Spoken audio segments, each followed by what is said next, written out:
what's up, groovy dudes and dudettes? It's your boy, Cool Eagle, back with another video talking about because recently I saw a video by Philly 500 talking about how Jalen Reagor can potentially have a better season than CeeDee Lamb for the Cowboys, and I wholeheartedly agree with it. Better system, better quarterback, better organization overall. Um, and I can even make the argument right now that I feel like Jalen Reagor can have a better career than CeeDee Lamb. And just start from point one. Who has the better system? Who has the better system that that is better for growth for young wide receivers? You know, Now we can sit here and say the Cowboys have had the best luck with wide receivers because of Amari Cooper, Michael Gallup, what have you. But when you look at the accomplishments and the accolades, what have they really done? All the stats, like number one offense and passing, touchdown passes and what have you, like those were all empty calorie stats that meant nothing. It meant nothing, and it's more than likely, well, has for certain to be the same kind of occurrence if Dak Prescott plays on a franchise tag, which I don't think he will, because how do you, as a man, like play under a franchise tag that pays you $31 million while your arch rival in the division, Carson Wentz, is going to make, you can ballpark it 34, 35 million. He's going into a contract year, and Dak Prescott is going to take $31 million on a franchise tag.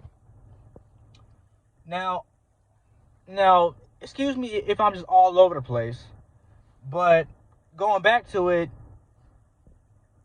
that leaves you with Andy Dalton. And how reliable do you think Andy Dalton is at this point in his career? He's only making $7 million, so it's not like he has anything to lose by playing badly. Because he's guaranteed 3, but he can make 7. So that's not really much to him. Like, I'm pretty sure he made more than that his first 5 years in Cincinnati, being a first-round pick from TCU. Go Horned Frogs. But and then you got Mike McCarthy, who's for his whole tenure had Aaron Rodgers to rely on to get a Super Bowl win. Like, think about it. Like, without Aaron Rodgers, like, Mike McCarthy would not have a Super Bowl ring.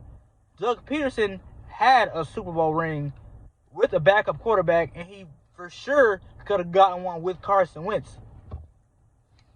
But that's just my opinion. Well, like, with Carson Wentz is my own opinion. Now, everything else is a fact, but with Carson Wentz is my opinion. So, like, you got the better system.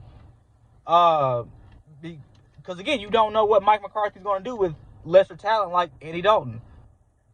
Like, the only thing that you have to, just rely on is, again, Ezekiel Elliott going for 1,500 yards and hoping that you at least have a mediocre defense, which you do not.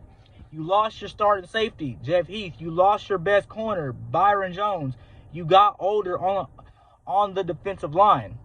That's not, so how good are your chances at making the playoffs with this kind of system, with older players and with a new coach who has lesser talent, where you have Jalen Reagor, who has Doug Peterson, like, regarded as one of the, like, best offensive minds in the NFC and the best in the NFC East.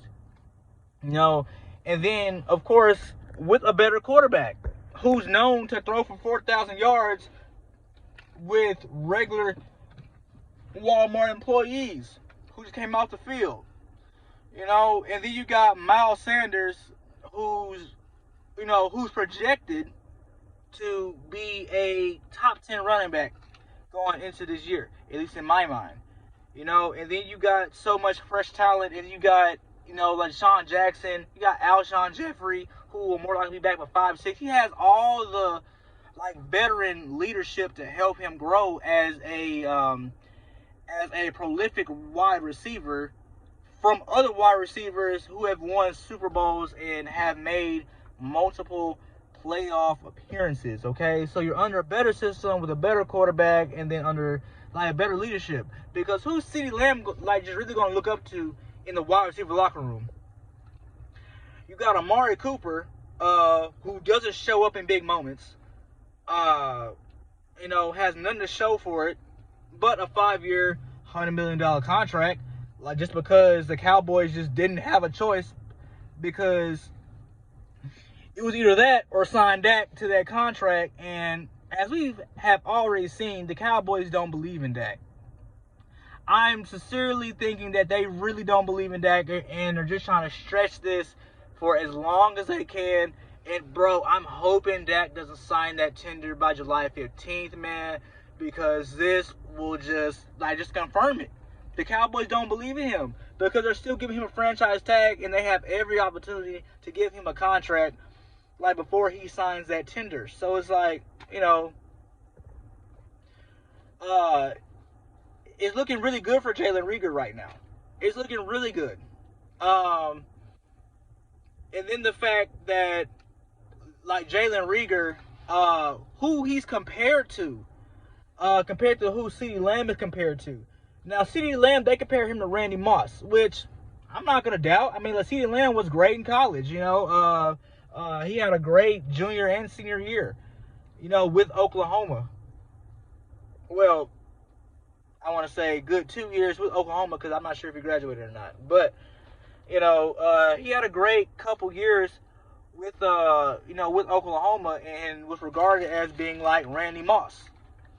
Now, I'm not going to say, okay, now Randy Moss had an up and down career with really nothing to show for it, although he is one of the top three wide receivers of all time. Now, I'm going to tell you about Jalen Reagor, who was compared to Antonio Brown and the likes of Steve Smith, both of whom receivers had consistently, year after year, great careers. So, it's just looking good for Jalen Reagor. I just don't see how you, as an opposing fan, can argue against Jalen Reagor possibly having a better season and overall better career than CeeDee Lamb, man. Like, let me know what y'all think. This is purely my opinion. This is just, again, this is not for certain because you never know how long careers of NFL players last, man. But let me know what y'all think. And, again, man, y'all stay safe out here and wear your face mask, wash your hands. Other than that, man, y'all be Gucci out here. Stay groovy.